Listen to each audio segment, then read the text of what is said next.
दुलाराय बर' फरायसा आफादनि 52थि बोसोरसालिया जुथुमा एनुवेल कनफारेन्स उदालगुरि जिल्लानि रौता सारिलि बे बड'लेण्ड फोथाराव 26, 27, 28, 29 जानुवारि 2023 खुंनो थाखाय जोङो थागथियारि जादों आरो दिनै दुलाराय बर' फरायसा आफाद आरो बानजाय आफाद आंजों लोगोसे बानजाय आफादनि चेयारमेन रबिन्द्र मुसाहारि बिथां आरो लोगोसे एडभाइजार जोंहा रेंगेना ब्रह्म सार बिथांजों लोगोसे जोंहा एबसुनि गासै बिबानगिरिफोर दङ। गुबैयै बे जुथुम्माया गोजोन आरो खौसेथिनि जुथुम्मा आरो बे जुथुम्माया बर' हारिनि थांना थानाय थामोनथा रैखाथि जौगानायनि जुथुम्मा आरो बेयाव गासै बिथिंखौ लानानै बिटिआर सुक्तिनि दफाफोरनि सायाव गोथौयै आरो गुवारै गासै जिखिनि जोंनि आथिखालाव बे दफाखौ लानानै हाबाफारिफोर सोलिगासिनो दङ। जोङो थान्दै मेलाव गुवारै आरो गोथौयै सावरायगोन आरो गेवलां मेलावबो जोङो लेंहरजानाय आलासि बिथांमोननिफ्राय जोङो बिनि सायाव रोखायै मिथिनो हागोन। दा बेखायनो 26 जि अक्ट' दङ बे अक्ट'खालि उदालगुरि जिल्ला आफादा माखासे हाबाफारि लादों आरो बेयावनो भारतनि जि गणतन्त्र दिवस जि रिपाब्लिक डे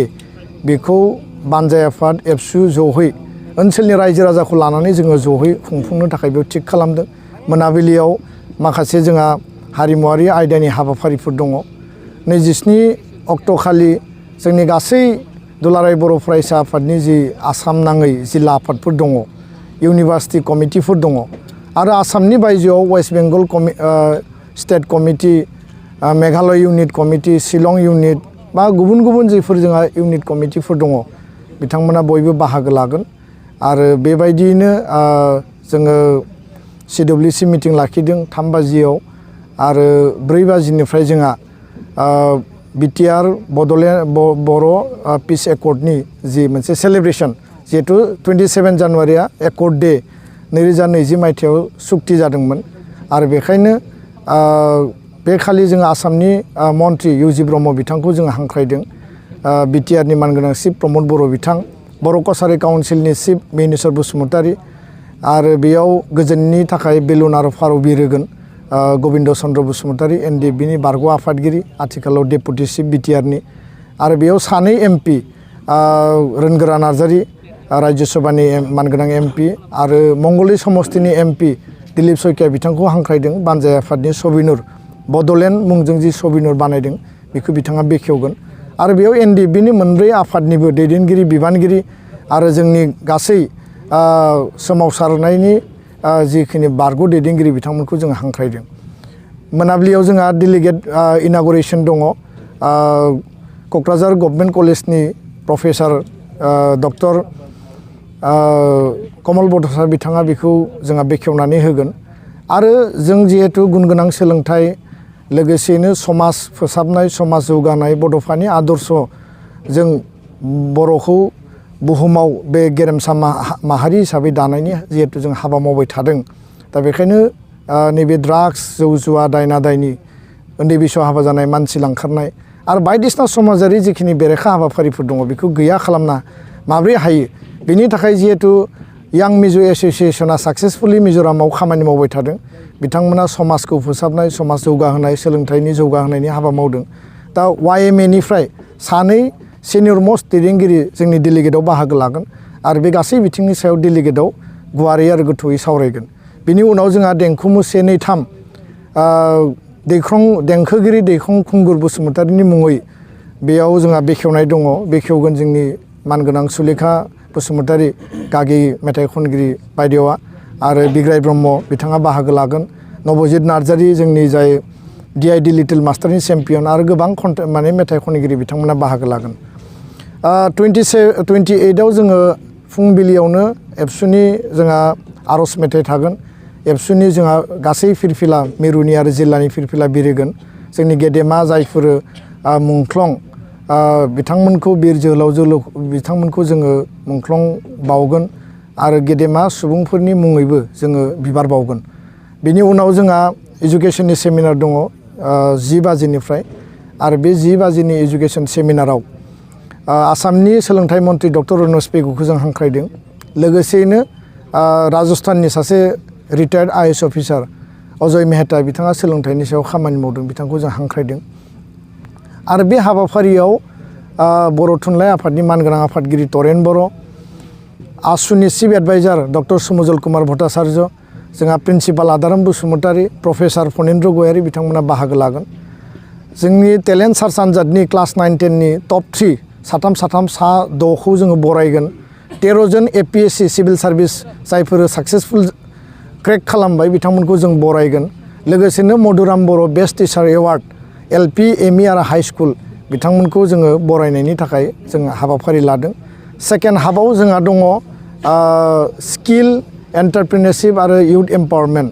जोंनि लाइमोनफोरखौ स्किल खालामनांगौ बिथांमोननो मोनसे खामानि मोजां खामानि होनांगौ बिथांमोना एंगेजमेन्ट एस्टाब्लिशमेन्ट जानांगौ बिनि थाखाय जों हाबाफारि लादों आरो बेयाव आसाम स्किल डेभेलपमेन्ट मिशननि mission director Ankur Jain IPS officer बिथांखौ जों लिंहरदों लोगोसेनो डाउनटाउन इउनिभार्सिटिनि मानगोनां चेन्सेलर आरो फाउन्डार डक्टर NN दत्त बिथांमोना हस्पिटेलिटी आरो हस्पिटाल माने टुरिज्म बायदिसिना सेक्टराव जथेस्थ कोचिं कोर्स होगासिनो दङ आरो बिथांखौ जों लिंहरदों लोगोसेनो माने नागालेण्डनि निशितु दल'नाय बिथाङा साक्सेसफुल एन्टारप्रिनियर आरो प्राय 1000 नि बारा बिथाङा माने मानसिफोरनो खामानि होदों आरो बिथांमोना साक्सेस जादों बिथांखौ जों लिंहरदों लोगोसे KBIC नि north इस्टनि deputy director doctor Sukamal देब बिथांखौ लिंहरदों आरो बेयाव NRL नि इन्डिपेन्डेन्ट डाइरेक्टर जोंहा सुदीप प्रधान आरो OSD एग्रिकालचार BTR नि पुष्पधर कसारी बिथांमोना थागोन आसाम गौरब साब्रै जोंहा बान्था मोननो हादों 2021 आरो 22 आव मनज बसुमतारी बिथाङा पिग फार्मिं खालामदों आरो सासे जोंनि आशा वार्कार डेडिकेटेड बिथाङा नाथाय जोंनि गेजेराव गैलिया रुंसारि जाबाय नाथाय बिथांनो जों पस्टमासलि बावगोन जोंनि कल्पना बर' आरो लोगोसे 2022 नि आसाम गौरब डक्टर जगेश देउरी आरो सर्वेश्वर बसुमतारी बिथांमोनखौ जों मान बावगोन आरो बेयाव CCBTR coordination committee of BTR अर्गेनाइजेशननि गासै बिबानगिरिफ्रा बाहागो लागोन बेनि उनाव जोंहा मोनाबिलियाव डेलिगेट सिटिं दङ आरो बेयाव जोङो लेन्ड इस्युखौ लानानै 6 सिडुलनि लेन्ड ट्राइबेल बेलेन्ड ब्लकनि लेन्ड नन ट्राइबेल बेलेन्ड ब्लक लेन्ड फरेस्ट माने फरेस्ट राइट एक्टनि बाथ्रा ग्रेजियार PGR VGR गासै हा हु जिखिनि जेंना जेंसि दङ बेखौ जोङो सावरायगोन आरो मानगोनां ट्राइबेल संघनि गाहाय नेहाथारि आदित्य खाख्लारिया बिथाङा बे डेलिगेटआव बाहागो लागोन जोबथा सानखालि जोंहा अपेन सेसन दङ बिनि सिगां कालचारेल डेमनस्ट्रेशन जागोन फुङाव जोंहा माराथन रेस जागोन आरो बिनि उनाव अपेन सेसनाव आसामनि गिबि मन्त्रि मानगोनां डक्टर हिमन्त बिश्व शर्मा बिथाङा बाहागो लागोन एकर्ड इमप्लिमेन्टेशननि सायाव स्पेसियेलि बिथाङा फकास खालामनानै बे खालि बिबुंथि लाखिगोन चिफ गेस्ट हिसाबै प्रफेसर सनाझारिया मिन्स सिनुकादु मुर्मु इउनिभार्सिटि झारखण्डनि बिथाङा भाइस चेन्सेलर बिथाङा सासे tribal women activist national international बिथाङा गोबां खामानि मावदों JNU नि प्रफेसरमोन माद्रास इउनिभार्सिटियाव बिथाङा फरायदोंमोन दा सासे ट्राइबेल लिडार हिसाबै आरो सासे भाइस चेन्सेलर हिसाबै जों बिथांखौ हांख्रायदों आरो मानगोनां प्रमद बर' BTR नि chief doctor Bidyut Chandan Deka vice chancellor Jorhat agriculture university बिथां सानैया स्पेसियेल गेस्ट लोगोसेनो Ramdas Athawale union minister of social justice and empowerment बिथाङा जोंनि गेजेराव बाहागो लागोन स्पेसियेल इनभाइटेड गेस्ट हिसाबै सानै जों एपइन्टेड स्पिकार लाखिदों मानगोनां उरखाव गोरा ब्रह्म केबिनेट मन्त्रि मानगोनां बिश्वजित दैमारी आसाम बिधान सभानि बिथाङा स्पिकार आरो गोबां माखासे आलासिफोरखौ जों हांख्रायदों बे जुथुम्मायाव लिटारेरि कम्पिटिशन जागोन स्टुडेन्टफोरनि थाखाय कालचारेल कम्पिटिशन जागोन देंखो मोसानाय 3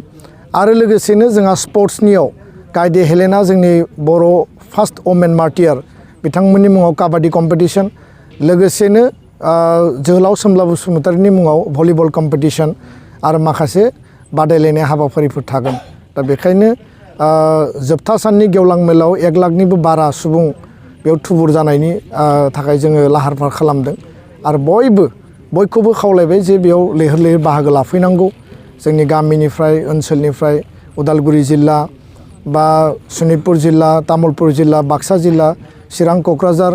गासै जिल्ला आरो सारा आसाम नाङै जोंनि डेलिगेट्स अबजार्भार गासिखौबो बाहागो लानो थाखाय खावलायदों लोगोसेनो साक्सेसफुलि जाफुंहोनायनि थाखाय बयबो जाहाथे लैहोर लैहोर फैयो आं बेखौनो मिजिंथिबाय आरो आनान गसाइनि अननायाव बे सानब्रैनि जुथुम्माया मोजां बोथोर मोजां परिबेस सान्तिनि गेजेरजों मोजाङैनो बारलांगोन आङो बेखौ आसा खालामबाय आरो मिजिंथिबाय जे बयबो माहारि आफादनि जुथुम्मा आरो गावनि आंगो माहारिनि आफाद बे हिसाबै फरायसा आफाद माहारि आफाद हिसाबै बयबो अनसायनानै बानजाय आफादा जथेस्थ' खस्थ' मोनदों नाथाय बयबो एसे एसे अनसायहरदों रायजो राजाफ्रा बेयाव श्रमदान खालामफैदों हाबा मावफैदों आं मिथिनायाव प्राय 2000निबो बारा बिगा एरियाखौ माने कभार खालामनानै बे माने केम्पासखौ बानायनाय जादों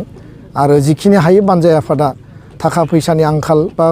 गोबां माखासे फाइनान्सियेल क्राइसिसनि गेजेरजोंबो दिनै 50-60% बिथांमोना प्रग्रेस जोंनो होनो हादों नेक्स्ट 1 उइकआव जथेस्थ' आरोबाव हाबाफारिया माने बांगोन जोंनि गासैबो डेडिकेटेड साब कमिटिफ्रा मोजाङै हाबा मावगोन आरो मेन कमिटि फाइनान्स साब कमिटि बिथांमोना जरदारै दिन सान हर खामानि मावदों आं बिथांमोनखौ गोसो गोरबोनिफ्राय एबसुनि जानानै आङो धन्यबाद बावदों आरो हाबाफारिनि मोजां जाफुंसारनायखौ आं मिजिंथिबाय सोलोंथाइनि जि जोंहा सेमिनार जागोन बे अपेन डिसकासन जागोन आरो प्राय 10,000 स्टुडेन्ट एन्ड इयुथ जोङो टारगेट खालामदों क्लास 8-9नि स्टुडेन्ट 10निया मेट्रिक आनजाद फैगासिनो दङ बिथांमोना फैनो थाखाय उसुबिदा जागोन आरो क्लास 12नियाबो हायार सेकेन्डारि फाइनाल फैगासिनो दङ आरो बेखायनो क्लास 11नि हायार सेकेन्डारि फार्स्ट इयार बिथांमोनखौ आरो डिग्री आरो इउनिभार्सिटिनि स्टुडेन्ट दा बेयाव गावनि बिमानि रावजों गुन गोनां सोलोंथाइ लानानै बोरै जिउखौ साक्सेसफुलि जों दानो हायो बिनि सायाव जों गुबैयै सावरायगोन आरो केरियार दानायनि बाथ्राखौ सावरायगोन दा बेखायनो आङो फरायसा फरायसुलिफोरखौ बाहागो लानो खावलायबाय आरो जोंनिफ्राय जेसेबां हायो फैनो थाखाय बेबस्था खालामनाय जागोन बयबो लोब लोब फैनांगौ आरो नैबे स्किलनि जि सेमिनार दङ बेयावबो इयुथनि फिउचार जेनेरेसनखौ दानो थाखाय जोङो माखासे टारगेट लादों दिनै आसामाव आनइमप्लयमेन्ट इडुकेटेड आनइमप्लयमेन्ट इयुथआनो 26 लाख दङ आसामाव 1 लाख साख्रि होनायनि बाथ्रा बुंदों खिन्थु 1 लाख दाबो होनो हायाखै गोबां माने इडुकेटेड आनइमप्लयड दङ दा गासिबो मानसियानो साख्रि नागिरा माखासे मानसिया गुबुन गुबुन सेक्टरावबो थांनो नागिरो दा बेखायनो साख्रिनि थाखाय जायफ्रा प्रिपेरेसन खालामदों बे मोनसे आलादा बिथिं आरो जायफोरा गुबुन गुबुन सेक्टराव हाबा मावगोन बिनि गासै बिथिंखौ बेयाव डिसकास खालामगोन आरो जायफोर सिरियास जायफोर डेडिकेटेड बिथांमोनखौ फार्दार एबसुआ मा मदद होनो हायो बिनि थाखाय जोङो डिसकास खालामगोन